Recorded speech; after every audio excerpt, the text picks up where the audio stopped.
ખૂબ આનંદ થયો છે. તો એમને ખૂબ ખૂબ આભાર માનું છું કે અમારી ગૌશાળામાં આવે છે. જય ગૌમાતા.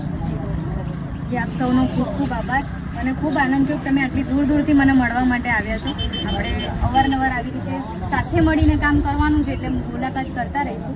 અને તમે બધા મારા ભાઈઓ છો, મને એક નાની બેન તરીકે જે કંઈ પણ તમે મને કહેવા માગતા હોય કે તમારે આ કામ કરવા જેવું છે. જો અહીંયા કેવું છે કે આપણે એક જ કામ લઈને બેઠા છીએ કે જીવદયા, પશુ સેવા અને ગૌ માતાનો જે બચાવ કરવો. તો એમાં એકબીજાને પોતપોતાનું જે મંતવ્ય છે આપતા રહીશું, એક સાથે મળીને કામ કરીશું, તો જ આપણે સફળ થઈશું. એટલે એવું નહીં માનવાનું કે બેન આટલી દૂરથી આવ્યા છે, એ એમના આટલા બધા ફોલોવર્સ છે, એમનું આટલું બધું નામ છે, એટલે બેન કંઈ ખોટું નહીં કરે, એવું નહીં. મારાથી પણ ભૂલ થાય, તમારાથી પણ ભૂલ થાય, હું તમને જણાવું, તમારે અમને જણાવવાનું, એમ કરીને આપણે ઉપર આવવાનું, બધા સાથે ભેગા થઈને કરવાનું છે.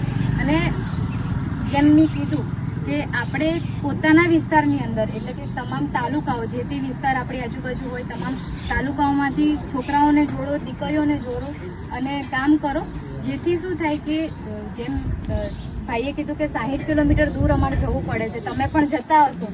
જેમાં ભાઈ છે કે એકલા હાથે કામ કરે છે, બધા ગ્રુપમાં જોડાઈને કામ કરે છે, તો બધાએ ભેગા મળીને સાથે કામ કરો છો. પણ ઠીક છે.